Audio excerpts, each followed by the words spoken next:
Today, we have a very special guest on the show. He's the one that gave us all the juicy stats during the Major League Rugby season, and he's the one that's been keeping us up to date all off-season long. James Deeley of MLR Stats joins the show to talk a little fantasy rugby and how our league members are going to be seeing a whole lot more of him moving forward. Stick around to find out why. The Fantasy Ruckers Show starts right now. Where rugby and the world of fantasy sports collide.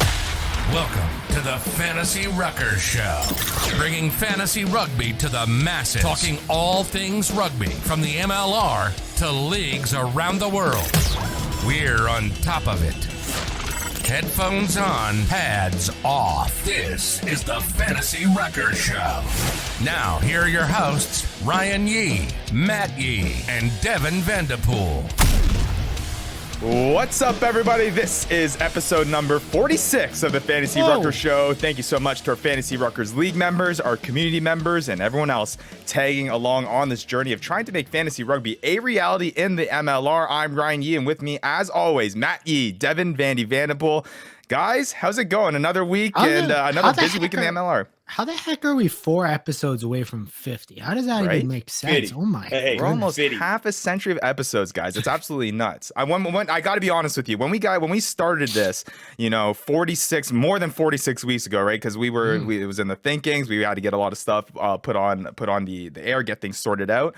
Didn't think that it would last this long, but hey, we're still here, guys. People are apparently loving it, and we're loving that people are loving the whole idea of fantasy rugby. That's for sure. That is true, and I know Vandy loves coming on here. 2 out of the 46 times, he does love that. Hey, he's a busy guy, all right? Between following the Utah Warriors, whatever. No, An insider. No, Vandy's about to meet the real insider. Okay, he's about to. We're about to talk to the real insider. Vandy, he's pseudo insider. This guy is about as inside as the playground. All right, so let's just tone it down. What does that even mean? What the heck does that even mean? Have you ever seen a playground inside? I don't even know what to say. Okay, true. Fair enough. Okay, come on. I mean, you have like those playgrounds at like McDonald's and stuff. Those like play places. Yeah, it's a play place. It ain't a playground. We're talking about how many episodes we've done. Vandy, and I'm catching strays. I'm out here just matching. Hey, hold on. I right. think it was a little delayed. We're a minute into the show. Probably could have made it 30 seconds, but it's all right. It's good to see you, Vandy. All right, let's get into these things here, Matt. Yeah, like you mentioned, we do have a very special guest who's going to be joining the show, James Deeley of MLR Stats, going to give us his thoughts on fantasy rugby. We're going to have him on in just a quick second here.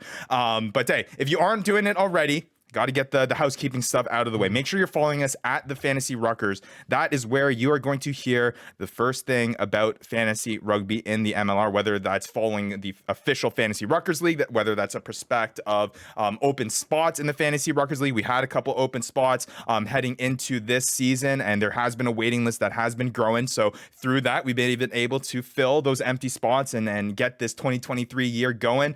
But if you weren't following us on social media, you didn't know anything about that. So make sure you're going there to follow us, and then you'll be able to be first to know when fantasy rugby in the MLR is going to come to you. And you can also give Matt and Vandy a follow too, at Yee95, at the Rucking Goat. I'm at Ryan J. Yee as well. So if you're interested in our personal fantasy rugby accounts and see how our lineups are going through the year, that's where you'll want to stay in tune as well. All right, let's get out of the way. Let's start moving on. Matt, you teased it at start. And usually when we get into this portion of the show, we start to break down a little bit of news here. There's our particular post that we usually go to typically at this time of the show that we, to break down the latest roster moves, to break down everything that's happening. We talked a little bit before the show. This feels like, and we've mentioned on past episodes that this feels like an offseason that's been absolutely crazy. Definitely more so than seasons past in Major League Rugby. So we thought, why not just bring the guy on and have him break it down himself and tell all the craziness that he's been having to deal with during this offseason. I'd like to welcome on everyone onto the Fantasy Ruckers Show for the very first time. James Deeley, thank you so much for joining the show, man. I really appreciate it. Obviously, we said it at the start, dude. The content that you've been pushing out with MLR Stats has been a tremendous one. It's been great seeing all those different ways that you've broken down certain numbers, given us a clear picture of the MLR season. And obviously, stats and fantasy rugby go hand in hand. So that's been a little bit helpful too. But hey, welcome to the Fantasy Ruckers Show, man. Glad to have you. Cheers. Thanks for having me. It's good to be here. Yeah, no question about it. Obviously, we've mentioned your name a lot on this show, so viewers and listeners are definitely very, very in tune with the stuff that you're doing. But hey, if you aren't familiar with what James has been doing, make sure you go give him a follow at MLR Stats on Instagram and at Jam Deeley, which I think is a great handle on Twitter as well. And that's where you'll get all the MLR Stats content. And if you're not familiar, get out from under the rock once in a while and come see the real world. You know what I mean? Yeah, there's no question that you've been digesting MLR content and you haven't seen this guy's stuff. So yeah, Matt, you got a great point there. But yeah, let's move right on to it. Before we kind of break down your latest post and the latest roster moves, let's talk about just MLR Stats as a whole, man, because obviously, we know firsthand, creating something new, creating brand new content for a league that is just growing can be a challenging one at times, with the resources that are had. Sometimes it was tougher to get a hold of certain things and get the information out there. But for you, starting MLR Stats and really creating content behind Major League Rugby, what was kind of the story behind beginning this for you? Sure. So really, it's a project born out of the boredom of lockdown, really. So I have a fairly standard 9-to-5 job, and then that all went remote, and couldn't really do anything, and had really quiet days for pretty much a year, maybe even a year and a half. And I just thought, I have to keep myself busy somehow. I already do loads of spreadsheets in my day-to-day job. I might as well start just compiling something and see how far this goes. And it was started as, I wonder how much, which I was watching anyway during, I think it was the 2020 season, the first kind of start of that, the first kind of 5 weeks or whatever we had. I was watching that, and then that obviously got canned. And it was, okay, well, there's no sport of any kind. I'll go back and watch a few of these, the past games, because I didn't watch the 2018 season, the inaugural season. And then started to watch those, and then went, I've heard this guy's name a lot. Let's see, went to try and look and see if I could find more info about these guys, and there wasn't really anything out there about, totals, about league records, about anything like that. And I thought, well, I find it interesting. I might as well start compiling this stuff.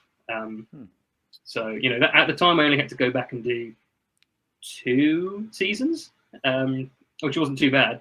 2 whole seasons, and they were small. There was only 8 teams in 2018, I think it was. And then kind of got it up to date, and then said, what if I have this information now, I've got it all up to date during the 2021 season, why don't I start posting it, see if anyone else finds it interesting? And we do. At the time, that was only on my personal Twitter, at Jam Deeley. And then, that kind of some of them got traction. I had some of the teams reaching out to be like, how do you know this stuff? Do you have record? Do you have our team stats? But who has how many caps? Did you feel kind of threatened? Yeah. What insider information? How are you getting this from? How is our stuff leaking? Who do we need to fire? Who is leaking the information to James Deeley? That's what they're asking. Pretty much. Well, I hope not. I hope no one lost their job over it, but I think it really was just Wikipedia for 2018 Major League Rugby season, and those linked to America's Rugby News reports. I'm like, well, I have all the info. I'll put it together. I'll do the work on that and then share it. And then, there's some of the teams out there that are using my stats based from 2020 to calculate who has their franchise leading caps, starts, all that kind of stuff. That's hilarious. That's awesome. Yeah, no, that's really funny. Lockdown didn't only bring us negative things; it also brought us MLR Stats. And, the wonder that it is, and how everybody uses it at this point. Well, what I'm getting, guys, is that I think whether you say that it's time well spent or just being nutty about your time, whether it's James Deeley cracking into Wikipedia pages, going into the depths of these articles and pulling out these stats, or it's us being crazy enough to start this fantasy rugby thing, I feel like we all try to find a thing to take up our time during the lockdown, and obviously it came out with some pretty cool things. But no, that's pretty incredible. What I got from that, James, is that screw the 9-to-5 job. You practicing your spreadsheets there is more important for you to then use that talent and shift it over to what we all think is way more important, is providing us the juicy content that at MLR Stats does on a daily basis. So we appreciate. The same thing. Yeah, but, we I'm not sure appreciate your. my manager would agree with me, but there we go. Yeah, we appreciate your job providing you with the training skills to make MLR stats what it is, right? So Yeah. I think that's pretty funny. But hey, I will say, man, I see you're wearing the Toronto Arrows kit there. You got the Toronto Maple Leafs logo behind you, and I think according to your Twitter, it does say a British guy living in Toronto. Firstly, I want to say, I do think you're the first guy that has a British accent that has come on this show. So off the bat, you're already increasing the level of authenticity that this is on as a rugby and as a fantasy rugby show. So you're already doing that already. But how does a guy, first of all, find his way to Toronto, obviously from England and from the UK? And then not only that, somehow finds his way to start liking the Leafs in the cold weather. Also, then likes to start watching this MLR thing. How did you get kind of all unraveled in this whole North American sports scene, especially Major League Rugby? Because I find with a lot of people, when they do come here overseas, Major League Rugby is not always the thing that they're like most embedded in, because obviously there's the Premiership overseas and things like that. But for you, you're quite the opposite. Not only are you watching the MLR, but you're also now apparently providing teams with their statistical content too. So how does a British guy end up in Canada and being as heavily involved in the MLR like you are? Yeah, sure. Yeah, I'm quite far in to this now, so I'm not yeah, I don't think there's any backing out. You're locked in. Exactly. Yeah, so I moved over to Canada from the UK in 2016. Not too long after I graduated, I moved over on like a two-year visa, and I went through these 2 years and didn't think that was long enough to spend in Canada. I didn't really want to go back home to rainy London, where I hated the job I had at the time, and it wasn't worthwhile. It wasn't worth doing. I just thought I needed something completely new, which Canada provided. And I moved here, like I said, in 2016. Decided to stay more than the 2 years I had, so that was 2018. And then went, this hasn't been long enough yet. It hasn't been long enough yet. I still haven't seen much. Still haven't done anything. And now I'm 6 years down the line, and still not long enough. So I'm not going home anytime soon. But I have always been a massive rugby fan. I used to play it for my university a little bit. I used to play it for my local club when I was younger. And where I'm from was pretty near to Madejski Stadium, which is where London Irish did play before they moved back to London, to Brentford. So me and my dad, and sometimes my brother, used to go up there almost every other week, from what I remember, whenever we could, pretty much, to check out London Irish, and that's kind of what spurred my interest in rugby, and that's then what got me down to the rugby club, which my dad was very happy about. My dad played rugby for pretty much 40 years for a local club. It's just always been a thing. It's bigger than football or soccer is in our house. It's bigger than it's ever been. We're just a rugby house. So I moved over here. Was still into the rugby and everything, but didn't know. Like I mentioned to you guys, I didn't watch the 2018 season when it happened. I didn't even know it existed, to be honest with you. I used to go down to this bar we have in Toronto, anyways, which is a Kiwi-owned rugby bar, and watch Six Nations, Autumn Internationals, Summer Internationals, World Cup, anything, any kind of international game, we watch that. And then they started to have some stuff about Toronto Arrows. He put a jersey on the wall, and I was like, "Oh, what's that? Is that a local club?" And they were like, "Oh, it's a new team that's coming in 2019." And then, I'm actually really good friends with Stu Hardy of LaRouge Rugby. Oh, nice. So we spend a lot of time together watching rugby. And that we knew each other before he started getting involved in the podcast, before I started doing MLR Stats, and we were just among a group of they're all expats. So yeah, I might as well go into the story about the Leafs. When I knew I was moving to Canada, I started to watch a load of hockey. Yeah, and watch a load of Leafs because I thought it's mandatory, right? Like it's part of it's part you need when you come to Canadian soil. You're gonna sit down in a seat and you are going to watch hockey. Exactly. Yeah. And, thought it'd give me something to talk about, make some friends out there, because I didn't know when I came out. All my friends now are English or Irish or Australian or Kiwi or South African, or they're all expats, and they all love rugby. So now I'm the guy that talks about hockey all the time. Rather than That's funny. So you're now the true Canadian, I guess. You've embraced. Yeah, that is true. I suppose so. That's hilarious. So I guess what I'm getting from that is I'm picturing, I guess the story really how Major League Rugby has kind of, I guess, penetrated into, I guess, all these expats and got the interest of these former UK guys is that all it took was a Toronto Arrows jersey in a bar, and it got some British guys talking. All of a sudden, you guys are one of the biggest content creators for MLR. So it's pretty funny. Yeah, what well, a romantic story. That, and they had a couple of the watch parties at Hemingway's. They even had, I think it was in the run up to 2019, the World Cup in Japan. They had the Webb Ellis Cup come to Hemingway's, and they set it up there, and they actually had John Moonlight, who was Harris player who played for Canada. Yeah, he legend. came along, and as well as Bill Webb. They were both there, and they were like telling everyone, "Well, look, we've got the biggest trophy in rugby here. We have a team coming soon." Like, hey, good job, Toronto Arrows. Good job on the marketing there. Good stuff. Hey, did you go out to the? Were you watching the Arrows when they were playing at Lampard Stadium? I forget how long ago that was. Did you ever go out to a game there? Yeah, so that was in 2019. They kind of split their season between I think it's called Alumni Field, which is kind of up north in Toronto, and Lamport, which is right downtown, right in the middle of everything. So I used to go to the games at Lamport. Yeah. There versus York Stadium. Which one is a better atmosphere for you? York Lions. 100% York Lions. The Lamport was the stadium was perfect location. It was amazing, but the stadium the field looked awful. Yeah, the field looked like there's lines Turf. everywhere. There's a massive camber on it. It's kind of like a big lump all along the length of the field. It's a horrible pitch, but it was a great location. And I think part of that was to be like, hey, look how close we are to downtown. Because that was also where the Toronto Wolfpack played. Yeah, I can't believe two professional teams played on that field. Yeah, no kidding.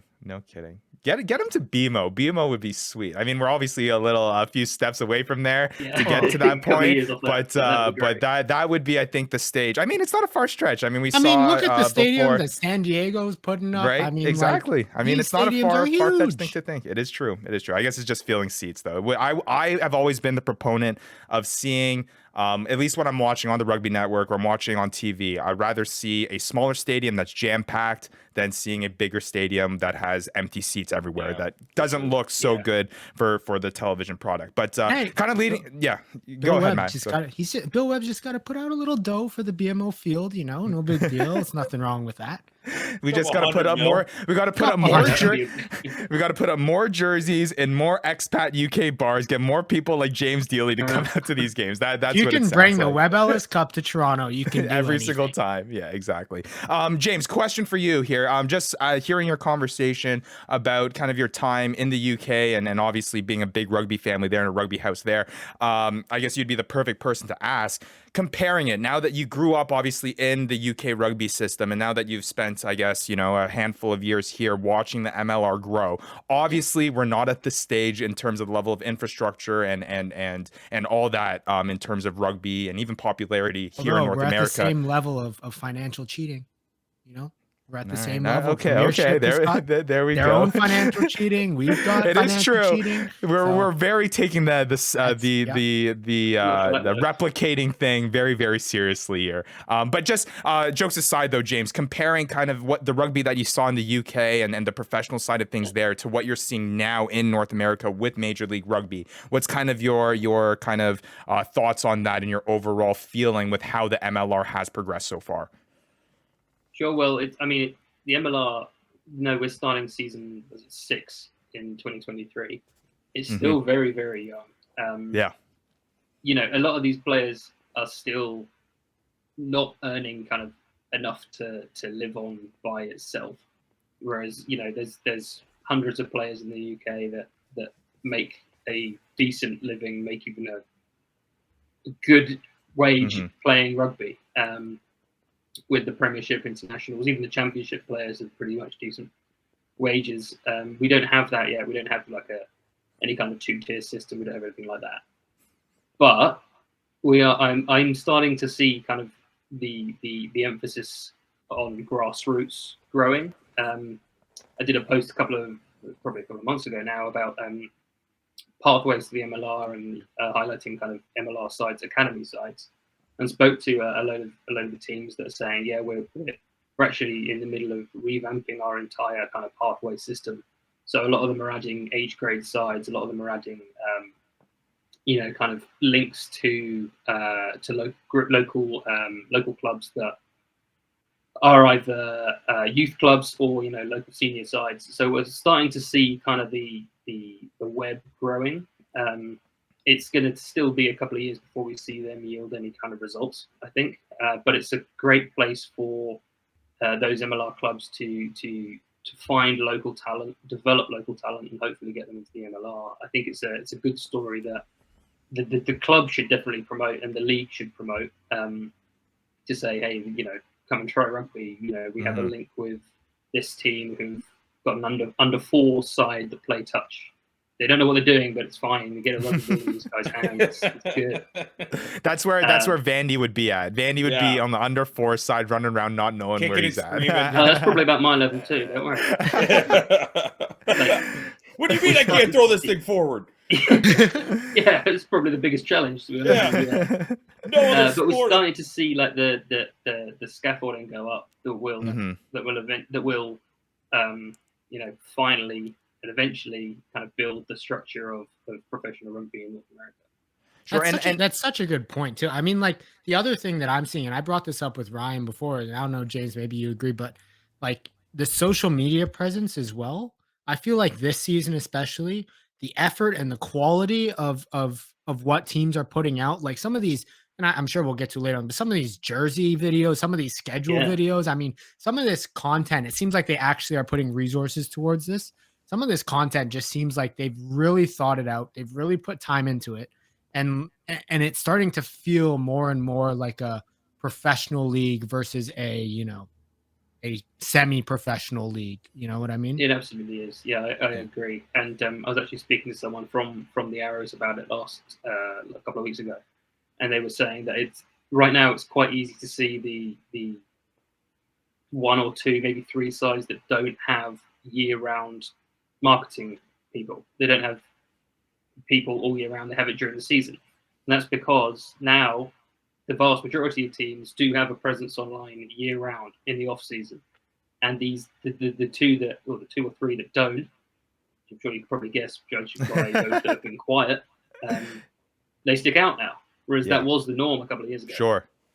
No, that's a great point. And I will say too, it's not everything, but optics is something. And as a new fan, I mean, Vandy, you could attest to this. When you go on to the @USMLR Twitter page, or you go onto the @USMLR Instagram page, it takes you to a team's page. You want to see something that is, of a professional league standard, right? And I think you could argue before that I don't think the MLR was quite at that stage yet, but to Matt's point, I think they are starting to realize that, and there are a lot of teams hopping on that ship. And yeah, when you do log on to the MLR page at this point, or any of the team pages aside from a handful of a few stickouts that James mentions, it does look professional, and it looks like a team, even like the whole reveal behind the Chicago Hounds and all that, you know what I mean? Like it felt like a professional reveal, and that was something that was obviously put together relatively quickly, right? It's not often. We talked about before the show about the unique controversial circumstances that the MLR were brought forward during this offseason, which resulted them in having to expand with this team in literally a few months' time. And I think with that all in mind, they were still able to do that relatively well from at least a marketing standpoint. I do want to ask you this as well, James. You talk about kind of the infrastructure of growing that grassroots rugby and really trying to emphasize developing the prominence that rugby has within North America, both in the US and in Canada. But we have also seen a very big influx of international signings, I feel like, this offseason, more so than in past off seasons, I feel like. And just as you've seen it firsthand, because you've obviously created a whole bunch of these posts on a weekly basis with all these signings, so you probably have a pretty good feel with it. Is that something that the MLR can kind of rely on as they continue to kind of grow their roots within establishing rugby within North America? Because it feels like the prominence from an international standpoint is growing from the MLR. And there's that debate that, MLR was kind of supposed to be this place where, homegrown talent is supposed to really develop their skills. people would argue that maybe it's not doing that with both US and Canada struggling at the international level, not qualifying for the upcoming World Cup. But then we're also seeing this international wave of players that is showing that, you know, the Major League Rugby popularity from a global standpoint is growing. So can you just speak on, you know, seeing that influx and whether or not that is actually threatening this kind of grassroots idea that MLR initially kind of started with? Yeah, sure. So just to touch on something you mentioned there is obviously there's no North American representation at the World Cup next year for the first time ever. And a lot of people has been pointing to that and saying that MLR is not working, which I think is stupid. Yeah, it's still I way too early. There's not a chance. Really, we're aiming for 2031, possibly 2027. But really, it's going to be 2031 when the US are hosting, right? Yeah. Touching on what else we're saying, you know, an international kind of influx here is that there's no bad thing about, you know, big name talent pulling news to these teams. You know, even there's been big names on pretty much every MLR roster at some point during their history. You know, there's Rob Shaw, there's Nonu, there's Bastareaud, there was Ben Foden, there was you know, there's countless names throughout the league that are well known in South Africa, and there's even teams that are kind of that very obviously have a foreign influence. They're very, very just a bit. You know, we're seeing, you know, New York is Kiwi. We're seeing LA was Australian. We're seeing more and more, obviously Canadian for Toronto, but we're seeing quite a lot of Irish players go to Toronto. We are. Dallas is recruiting half of Argentina. Like it's seeing stuff like that, and I don't think that's a bad thing. I think it is about, you know, winning solves everything. We saw that in Houston this year. Is that, you know, Houston have been a team that have constantly languished throughout their history. They put out mostly, you know, a significant South African contingent. Got the Houston Sabre box. Yeah, exactly. Got to playoffs the first time. The success, you know, it's great. And, you know, a lot of the Houston fans are like, this is great, coming down to see this team, which is winning. It's not fun if you're getting hammered 50-0 every time. Hopefully Dallas changes that this year. But ultimately, it is supposed to be, or it should be, about growing American and Canadian talent.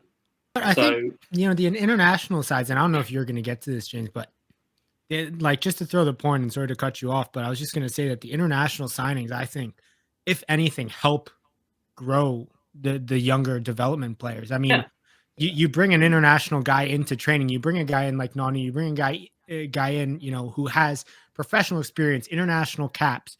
They immediately bring, like, they up the level at training, they up the intensity, they up the expectations, you know, everything kind of steps up a level, even from, you know, the international Canadian and American veterans to the guys who are trying to, you know, look to be on that team in 2031. I just think that, like you said, I don't think it's taking away from development here. And I think it's so good for the guys that are here to get that. I think it goes hand in hand kind of a little bit. Like, you want to add notoriety to the sport. You want to grow the MLR itself before you can claim that the MLR is going to grow any player, you know, and grass player. The sport itself, I think, is right now. And it's fair. I don't watch any. Oh, we're getting a little bit of connection issues. Connection issues, Vandy. Oh no! Look, you're cutting out a little bit there. Oh, look, the world didn't want it. The world wasn't ready for what you had to say. The world wasn't ready. But no, that I think to your point, Vandy, what you're saying is that, you know, there is something to be said about these big name players coming to North America. And I mean, to your point, Vandy, you knew, I'm pretty sure when we were talking about rugby, you knew about Ma'an Nanu before he even came to the MLR. Just, you know, you weren't even a rugby fan. Like, you saw the haka before. I think I showed you like the haka once. I mean, hey, look at what these All Blacks guys do. And then you just recognized the face. And then when he came to the MLR and you started watching it, I feel like it was like, oh yeah, at least there's a guy that I'm familiar with. And yeah, it wasn't a Canadian guy. It almost kind of made me a Legion fan. I hate sure, to say right?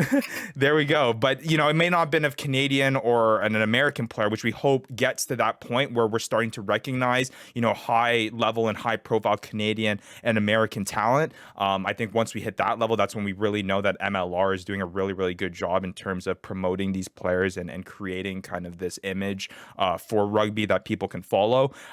So that is a plus, I think, as side of it. I'll basically say with this, James, and I don't know if you have anything to add at the end here, but for me, I think the way that people need to look at it is that the MLR cannot be the sole tool that international rugby, both US and Canada, uses to grow their talent. If that's what they're going to depend on for their sole success moving forward, that is never going to work, because the MLR will always include, you know, foreign talent that people will want to come overseas. Yes, that will promote the obviously, like to your point, Matt, increase that development here. But if that is the only way that we're developing players here, we need to subsidize that with other things. James has mentioned, you know, create those youth programs that funnel into the MLR. It is going to help enhance the development in North America, but it's not going to be the end all be all, at least in my opinion. I think that's how people need to view it. And I think it's heightened right now because obviously Canada and US are not in the World Cup, and people are really emotional about it. James, you mentioned it's the first time ever that a North American team isn't there. So obviously people are going to have that knee-jerk reaction.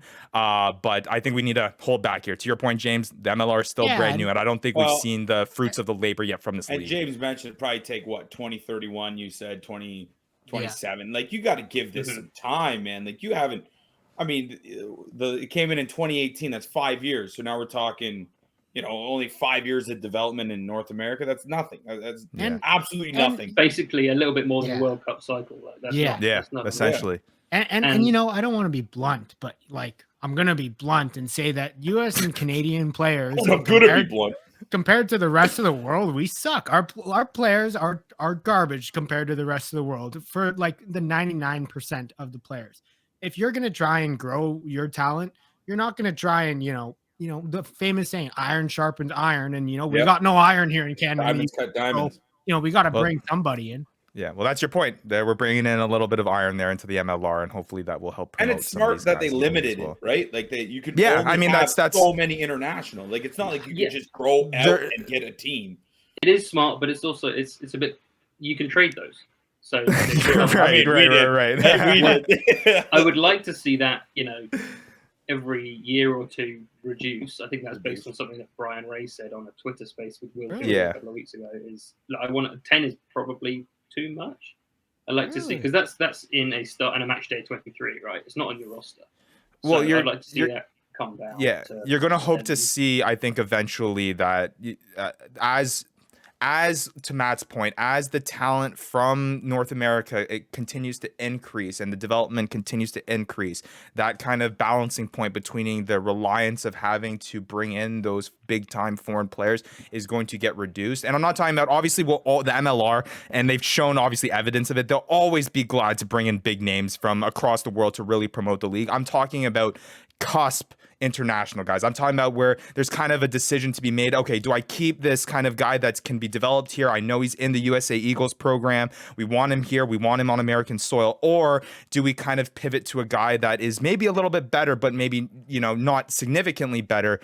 Those are, I think, the decisions that are going to be made, not so much as the big time level players. So no, that was a great conversation. I thought it'd be cool to kind of pick your brain, because obviously you've been following that all off season long with all those moves, and we've talked about it on countless episodes where we've said, man, it feels like out of all of the off season, this one has been one that's been really, really busy, for lack of better terms, and there's been a whole bunch of movement, obviously, including the controversy that happened that resulted in extra movement than usual. But I do feel like signing wise, there's been a lot as well. So I think that's a perfect segue into kind of this last part before we shift our conversation to fantasy rugby. Let's give our viewers and listeners a little bit of a sneak peek into what a typical MLR stats post kind of looks like, and what people are getting themselves into when they're hitting that subscribe button, hitting that follow button on Twitter, on Instagram, at MLR Stats on Instagram, at James Deeley on Twitter. Let's bring it up here quickly. Let me see if gorgeous. I have it. Yeah, absolutely. Absolutely fantastic graphics, you know. So if you're clear, just perfect. Yeah, it's great. So if you're listening, or if you're watching, I should say, on the YouTube video, we brought it up on the screen, and this is what a typical MLR Stats post looks like. And we thought we had the guy on our show, so instead of us going through the roster moves that happened over the course of this week, let's have the guy who actually created this post kind of go through it. So hey, James, why don't you kind of bring it up to us? Here's the first kind of half of the roster moves. We said that it was such a busy offseason that most of your posts have had to shift to 2 pages most of the time on the weekly basis, but at least here, what sticks out to you in terms of moves here? There's a couple that I know that stick out to us as we see a friend of the show there, Jack McRogers. Obviously, you being a Toronto Arrows guy, that's something that sticks out to us. But for you, kind of breaking down these roster moves, what do you think will have the biggest impact in terms of the MLR? Sure. Well, this is the first week in quite a while that we've actually seen some trades, and that's there we probably go. a result of the fallout of the dispersal draft. The big trade, I think, is probably the one is the obvious one. Here we go. Connor Mooneyham is going to Seattle. The MLR's first ever draft pick, the first overall pick in 2020, ended up in Atlanta, I guess, and now is traded to Seattle. We'll see why Atlanta did that. It seems a bit of a funny move for that. But he got a draft pick out of it. I'm not sure how much teams really value MLR draft picks right now. Connor Mooneyham is probably one of the exceptions. There's probably half a dozen, maybe 10 MLR draft picks that really made a big impact in I guess 2 drafts we've had. We haven't seen any of the 2022 guys play yet. But it's quite interesting that he traded for a draft pick. There's another one up there between the 2 Texas teams, Houston and Dallas, where Dallas acquired 2 big names from Houston, probably because they're South American. Yep. There we go. They're really big in pattern there, but they're 2 big names. They're 2 solid players. There's also, it's worth mentioning, there is a departure. Wilton Rabolo becomes, I think, the first Brazilian ever to play in Super Rugby. Oh, wow. He hasn't played yet, obviously, but could become the first Brazilian ever. Wow. Wow. That's really cool. And Wian Conradi, the Namibian international back, he's a huge name for the Free Jacks. Yeah. Hey, what do you think of salary cap considerations? Where do you value salary? I've tried to gauge this since I've started. It's really weird. I've debated, and I've actually had this conversation a few times, is that it's not realistic for MLR to publish salaries right now for individual players. Okay. They're not making superstar money. They're probably making maybe as much as I do. They're not superstars. Yeah. But what's stopping the MLR from publishing a team's salary? So that's true. Toronto Arrows is earning $710,000 or whatever it is. Yep.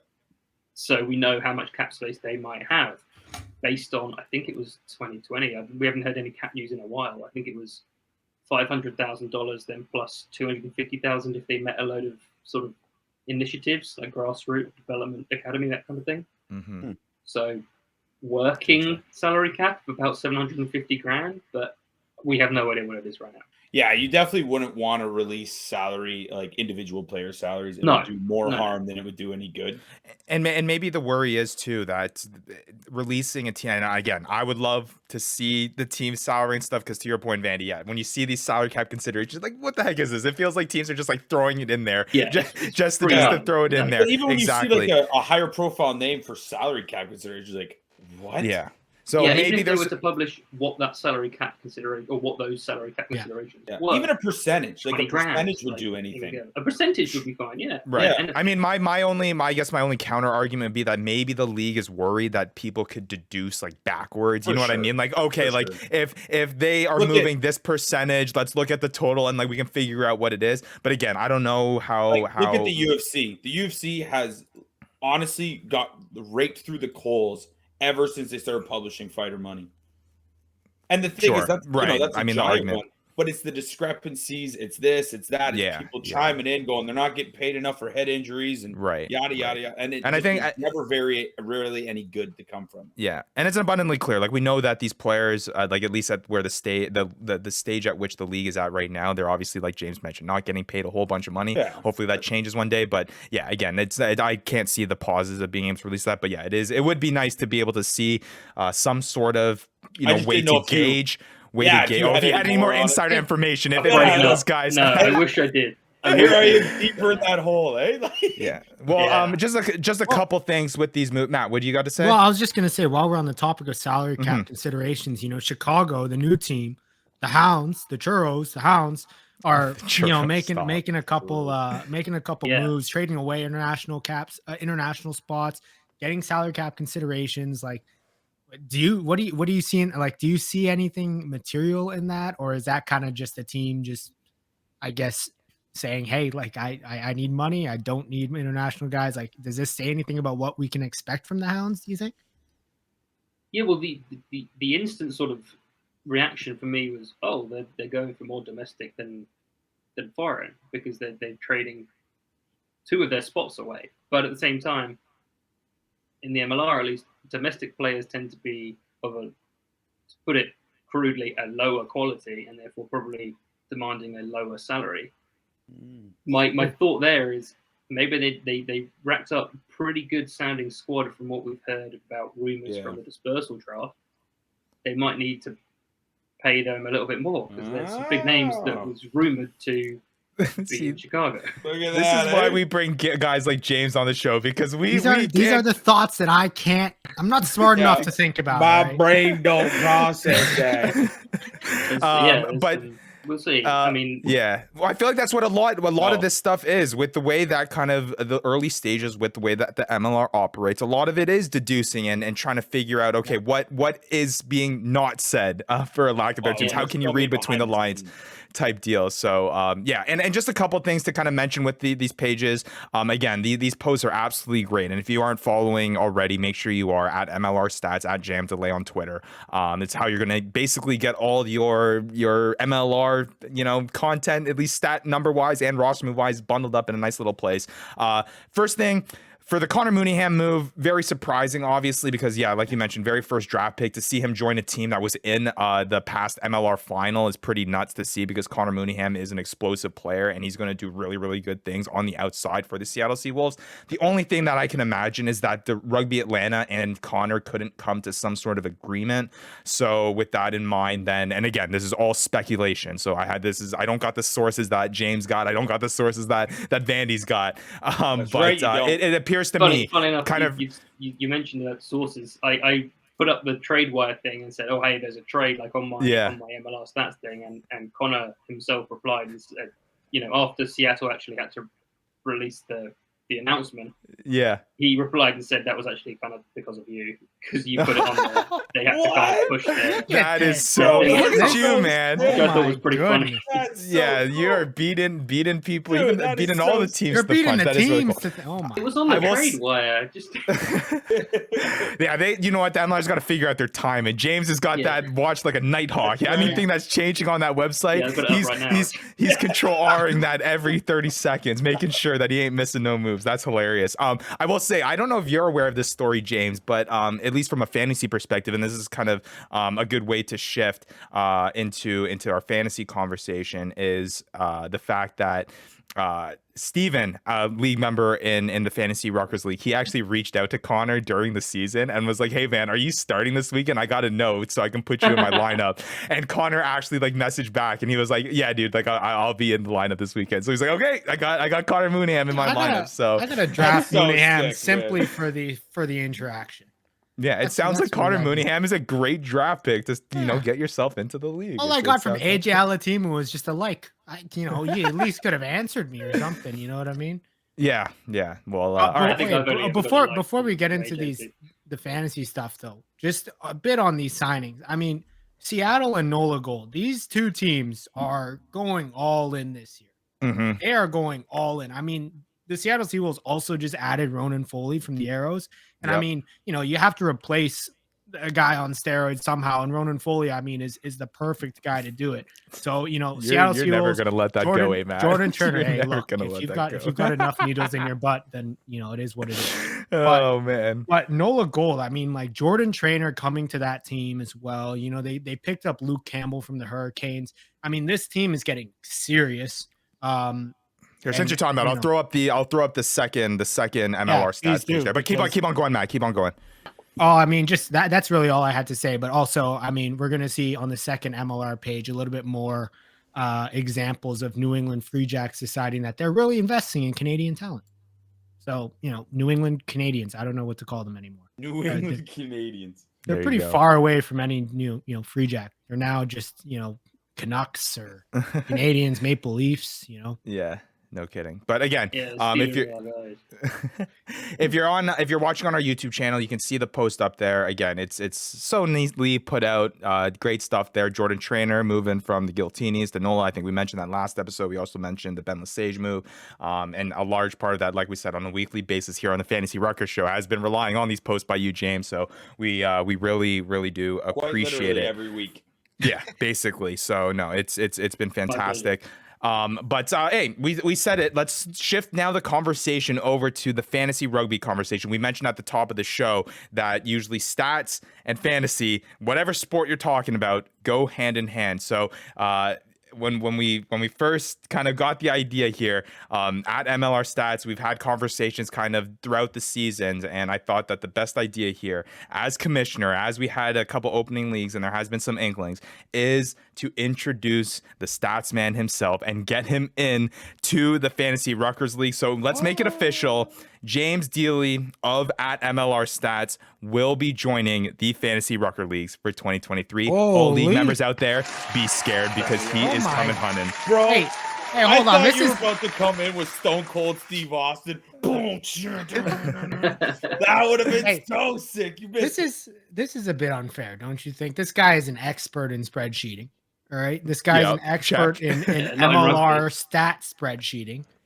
So, I'm starting to feel slowly like it's getting harder to get to the top here. I swear to God, 15 minutes ago, it was iron sharpens iron. And now here you are complaining about Okay. Come on. I don't need to develop. I just need to win. That's all I need. Well, let's hear from the newest member himself, James. You got a message for the league members out there. You're going to have your first crack here at Fantasy MLR. Yeah, no, I can't wait. I dipped my toe in during the playoffs last year. Didn't win that. I think that was, midday, but that was putting you into a false sense of security. So there we go. That's why we brought you on. If you would have won it, we're like, yeah, he ain't coming in here. Yeah. we're trying to tailor the competition for Matt and Vandy so that they're not crying to me next season about them being in last place in the league. But you bring on MLR Stats and you expect it to be making it out of the bottom two? What are you talking about here? If I'm in the bottom two, I'm in trouble. Fair enough. Yeah, that's not good optics. Hey, don't worry, we've been there. It's not that bad. There's the security blanket. You already know that Matt and Vandy are gonna fall. They're gonna finish after you, man. Don't you worry. It's just 15 weeks of crying into a pillow. It's fine. It's not that bad. Well, you mentioned it, James. You mentioned that you were able to take part in the Fantasy Ruckers Playoff Challenge and get your first kind of taste in fantasy rugby into the tail end of last season, but now heading into this season with the knowledge now that you will have your own team, you will be drafting come late January, early February, your own fantasy Ruckers team. Kind of what is your initial thoughts heading into the season? How excited are you? It's a different beast than the Fantasy Ruckers Playoff Challenge, let me tell you, and I'm sure Matt and Vandy would both be the first ones to say that. But now you're taking care of your own full team here. You really looking forward to this? Yeah, it'll be fantastic. I'm looking forward to the more I guess drawn out, the longer campaign, and I think it's gonna be fantastic. I've been doing kind of Six Nations fantasy for a couple of years on Super Brew, I think it's called. Yeah, Super Brew. I can't wait to dip into it for MLR, which I'm going to be watching anyway. Yeah. Have you ever done this style of fantasy before? No, I don't think I have. Nice. I've not got that going for me. That's interesting because that's kind of the approach that we've had with it, is that Vandy, he really didn't have that rugby knowledge heading into this kind of project, but he really had the fantasy kind of background. So he knew what it was like to, match up with someone. He knew the kind of generic draft strategies. He just needed to get familiar with the rules. And then you're kind of on the opposite spectrum of that, similar to what Matthew was like, where you may not have kind of that, outside the fantasy stuff, Matt. You may not have that. You may not have that. You should, if you're watching Matt's face when I said that, we're in a whole bunch of other fantasy. We're in a whole bunch of other fantasy sports leagues, and Hey, yeah, I'm getting pretty comfortable with last place in these fantasy leagues. Okay, all right, I've had my experiences, Ryan.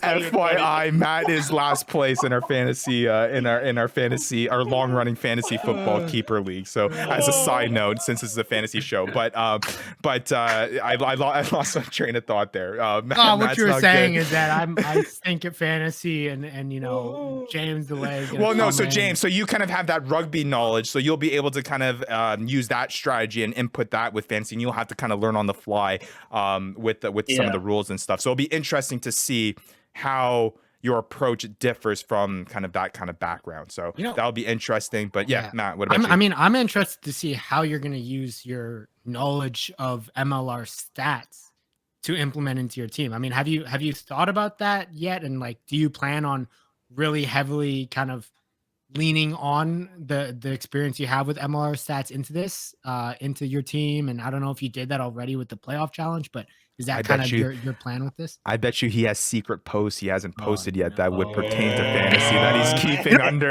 wraps, James, so that he doesn't know. Post all the regular posts so that the rest of the league is on maybe a couple days later. You can't stop. Yeah, it's gonna come.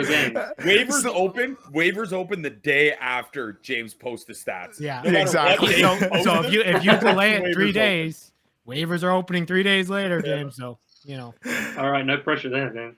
Yeah. So basically, you're asking if I'm going to pull a full like moneyball on this, or if I'm just going to. Yeah, I mean, essentially, I mean, you got the spreadsheet, so you're halfway there. Oh, I love it. Well, I mean, we'll see. Maybe I'll go half and half and see which better. No, he joins the league and now he's starting to hide strategies. I'm just trying to get a few pointers here as, a rugby newbie, a fantasy newbie, apparently too.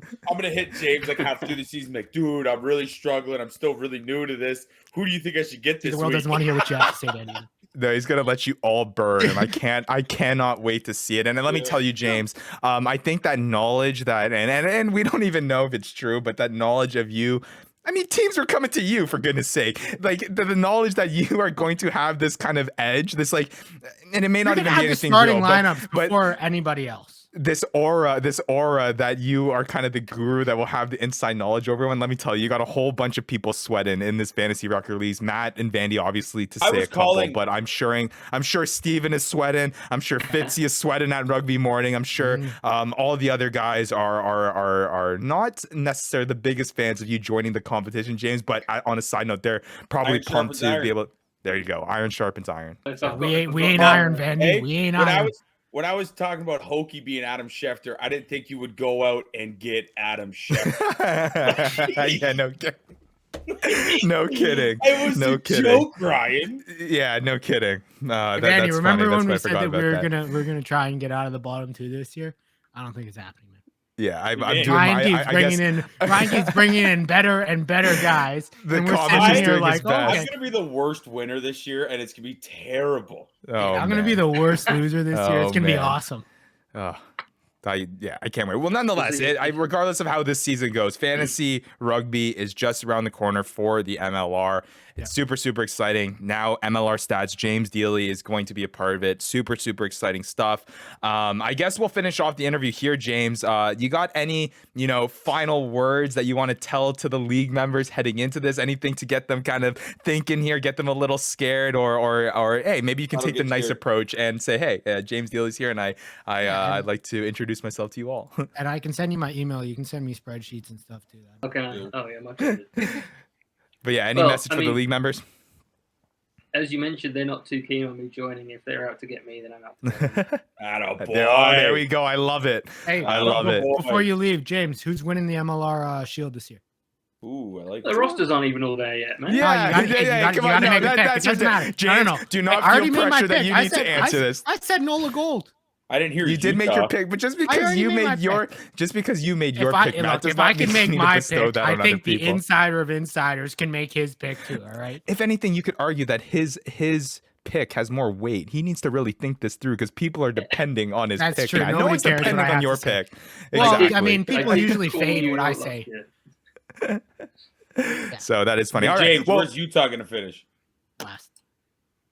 I think they'll make the playoffs, but I don't think they'll get much further. There we go. That is a step up. There we go. Vandy's pumped out about it. All right, but before you go, James, I got to give you a nice little plug here. If you aren't already listening, if you're not following him already, for viewers out there, you can see the page up there, MLR Stats, at MLR Stats on Instagram, at Jam Delay on Twitter. If you're listening, it's JAMDELAY for Twitter, and then obviously for Instagram, MLR Stats. You guys can spell. I believe in you guys.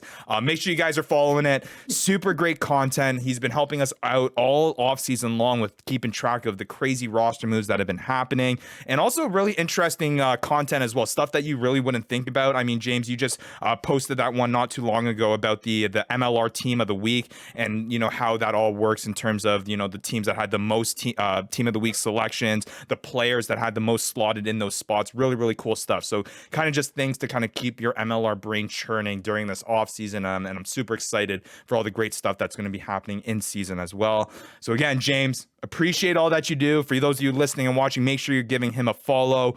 You'll find the link to all that stuff in the description as well. Appreciate you, James. And again, I know these guys may not be as excited, but as commissioner, I'm very, very excited for you to join the official Fantasy Ruckers League. Excited. I appreciate it. Thanks so much for having me on. I'm looking forward to it. Yeah, no problem, James. And again, you'll definitely we'll see you more in the near future. And when you inevitably start killing up this league and tearing it up, we'll sure to bring you back on the Fantasy Ruckers show for sure, man. I'd love to come on. Thank you. All right, appreciate it, James. Thank you so much. Nice meeting you, man. Cheers, All right, again, that was James Deeley of at MLR Stats. Again, okay, can we just talk about the fact man. that I did not know how inside he I didn't know that. I didn't know that he was inside the head office of all the teams. He's inside the brains of all the teams. Apparently, He knows what they're going to. And then he could have got me my beer sponsor. Hey, true. Hey, we don't bring up My that beer name anymore. sponsor. That is true. Bring up that name anymore. Hey, very true. You don't bring up Mr. Gilchrist. I'm just gonna throw my own plug here for a minute. Hey, I'm gonna throw my own plug. Watch this. Ready? Oh, what's that? What? Oh, what is that? Vandy's watering hole. Are you serious? Wow. Where's that from? You went and got yourself a beer sponsor. What Where the do you heck think is it's that? from? You're just pulling that up. So for those of you listening, Vandy has been wanting a beer sponsor since the creation of this show, and he just pulled up on the screen a Vandy's watering hole lager that I have no idea where he got from. Why didn't you send us a 6-pack, dude? Come on, what the heck? Hey, the watering hole only provides so many times thanks to right? Tilsonburg. That doesn't like way too much.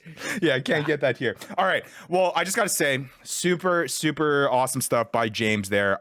Super stoked to have him in the league. I can't say that enough. And the content that he's been bringing out all off season long, like we mentioned, and even during the 2022 year, and obviously heading into this 2023 year, just really cool stuff that I think gets a lot of people looking at rugby in a different way, and just more things to get people involved and enjoying the MLR, especially from a fantasy rugby standpoint. I mean, I can't remember the amount of times, Vandy, that you'd bring up a cool stat that was on one of his graphics. You know what I mean? So it's cool to see that, and it just adds a whole nother layer and almost that level of authenticity. I mean, we see what football is doing with their Amazon stats and adding their next gen stuff. Yep. In a way, MLR Stats is kind of providing that way at a very kind of early level for the MLR. So really cool to see. Yep, love the content, And there's always like beautiful magic where a guy is supposed to be good that game. He's supposed to be great, and he's nothing.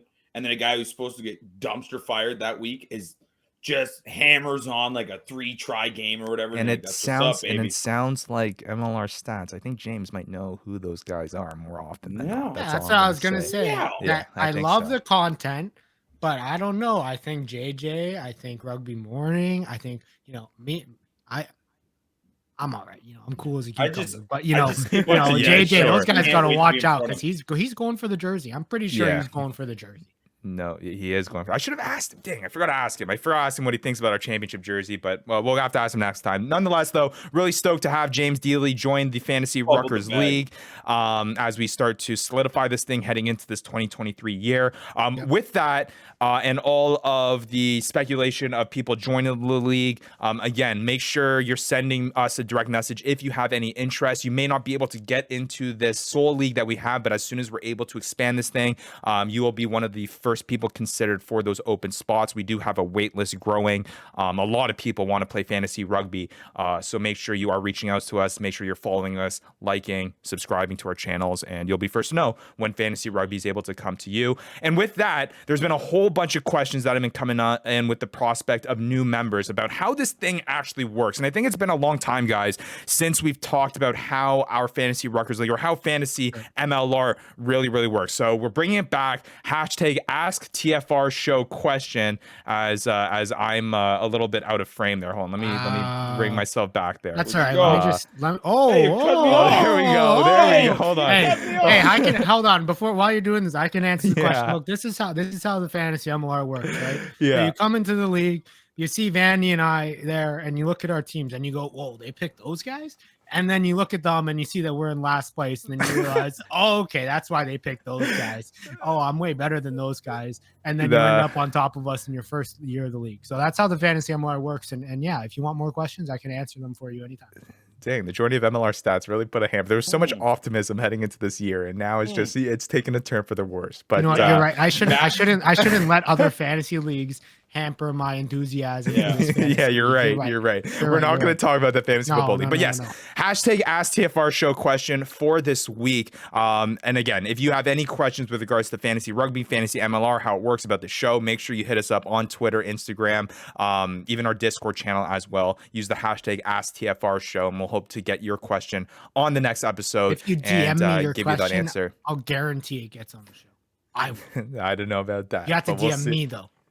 We'll see. All right. Well, the question for this week is, how does Fantasy MLR work? And I thought we'd break it down really quickly here, guys, about how our league particularly operates, because it's a little bit different. Obviously, the infrastructure isn't there compared to other fantasy sports that are out there that have been around for a really long time. We got to work with what we got. So a little bit of a different thing. This will be good for James, and it'll be good for the new members that do step in, and a good refresher for our current league members as well. And hey, if you're not in a league yet and you're listening to this, if you are able to take some notes here, maybe you'll be even more prepared when a fantasy league does open up for you, and you'll be on that step up to get things going. But let's start off here, guys, with the structure of our league. The Fantasy Ruckers League structure: 8 teams are in the league, head-to-head matchups. The roster size are 15 players, 10 starters, 5 bench players, and the positions consist, just like last season, front row, second row, back row, a forward flex player that can be any of the above, a scrum half, fly half, center, back 3 position,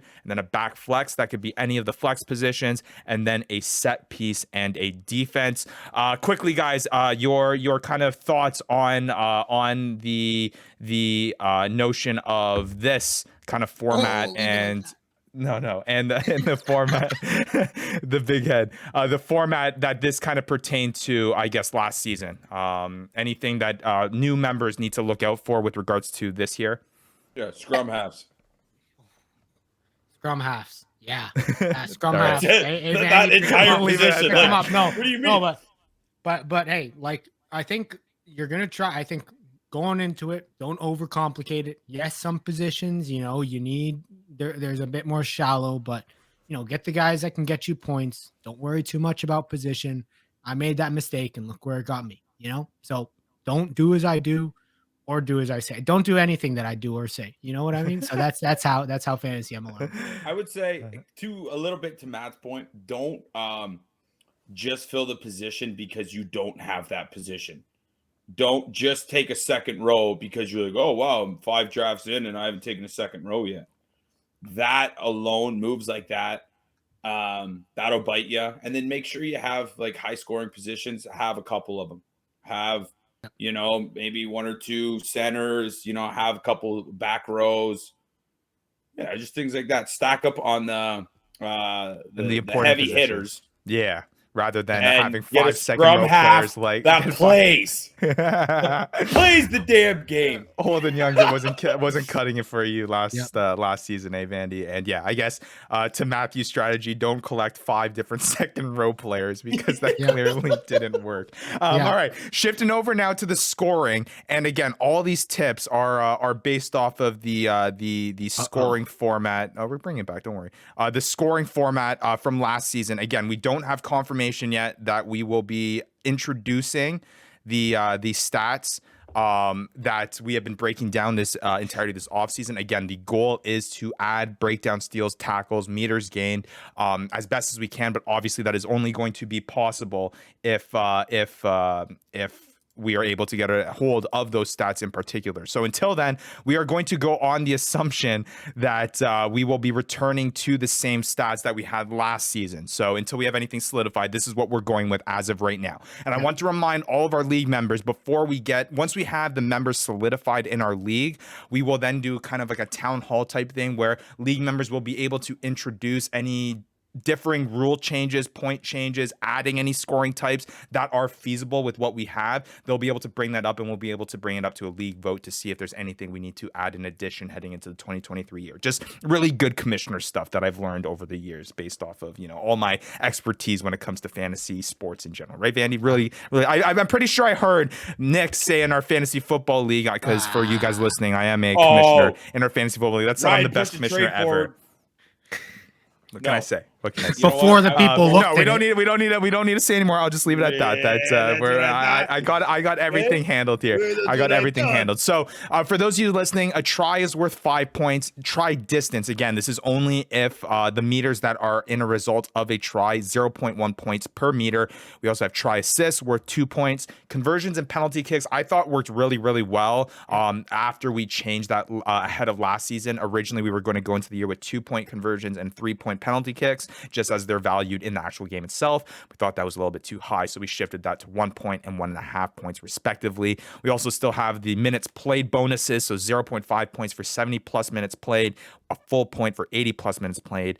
The negative points here, at least the only ones that we have as of right now, is yellow card and red card, -4, -8 points respectively. Give a little, guys, of a background of where I got those values from. Don't think I really talked about it last season, but this is the same exact value that yellow cards and red cards are valued at in if you were to play like the Six Nations fantasy type style. Same value there. And then obviously we have our offensive bonus points, defensive bonus points for that set piece defense position. So something that we have there. And then lastly here, to kind of give everyone a recap, what are you guys playing for? What are the winnings? Because that's what people matter. That's what matters to people when they play fantasy sports, especially fantasy rugby. Obviously, you're going to earn a place in fantasy MLR history. This is the very first fantasy MLR league there is.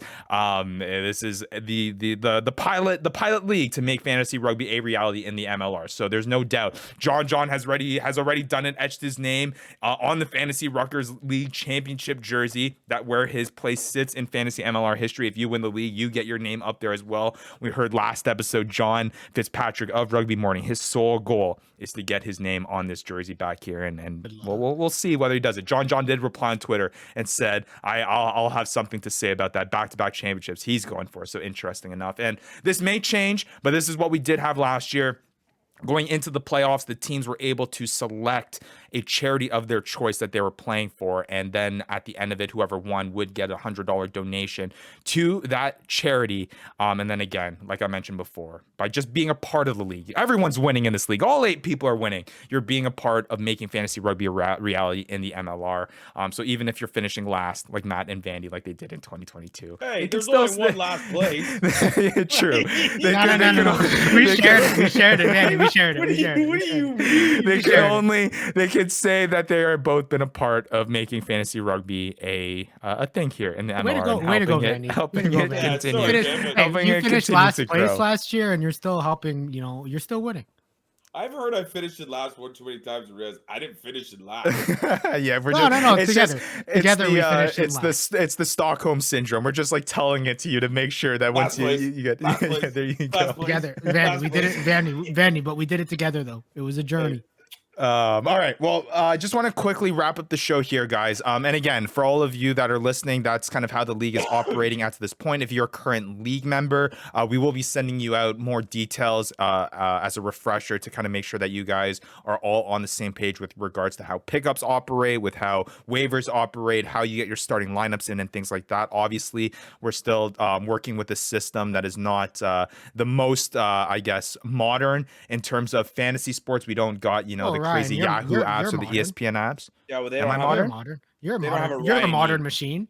Hey, they don't have a Ryan Yee. I am a modern machine. That is right. That is what they call me, Ryan Modern Machine Yee, I think. Yep. That's it. You got it. All right. Well, to close out the show here, let's just go over a quick couple of news and notes here to finish it out. Again, we had some that James Deeley obviously mentioned, but things to go over, roster moves that weren't included on that great graphic just because they were released after that graphic came out. Ronan Foley's going to the Seattle Seawolves. He was a pretty dominant, at least a good mid-level, I think, back row player in fantasy terms. He, I believe, in our point ranking system had 31.5 total fantasy points. And if we do go to the new stat system, he would have over 180 points. And he did sit in the top 100 within our fantasy ranking. So definitely an impact player there. He finds himself over into the Seattle Seawolves. We'll see how that kind of plays out with Reichert Hadding. Obviously, he entering this season, I believe he'll be ready, like we mentioned last episode, but he obviously has that whole PED kind of stuff hazing over him. So we'll see how Ronan Foley kind of supplements that. A big loss, I think, for the Toronto Arrows as well. So that'll be interesting. The Toronto Arrows also announced the signing of Irish prop of Conan O'Donnell for the 2022 season, just to add to kind of James Deeley's notion that Toronto is shifting, I feels like, to more Irish players, which is kind of funny. And those were some of the roster moves that were not included, at least on his graphic, just because they came out after after MLR Stats released his picture there. I did want to mention here quickly the Post of Rugby New York posting a picture of Kieran Reid on their social pages, and then just saying a lot of things going on at HQ. Stay tuned for more. What does that even mean? And for Vandy, who you may not know, Kieran Reid is like one of the staples when it comes to All Blacks rugby over in New Zealand. He was, I believe, Matt, their captain for the past few campaigns that they've had. I believe the captain after Richie, right? Is that correct? So yeah, Kieran Reid was the one who took over after Richie. He now finds himself hanging up his boots, and he's coming over stateside, apparently with Rugby New York in some sort of management or consultation role. Joke's on you. They're not the All Blacks team. Joke's on you. He just ran a leadership session with Andy Ellis with a bunch of the youth New York. Are you serious? Yeah.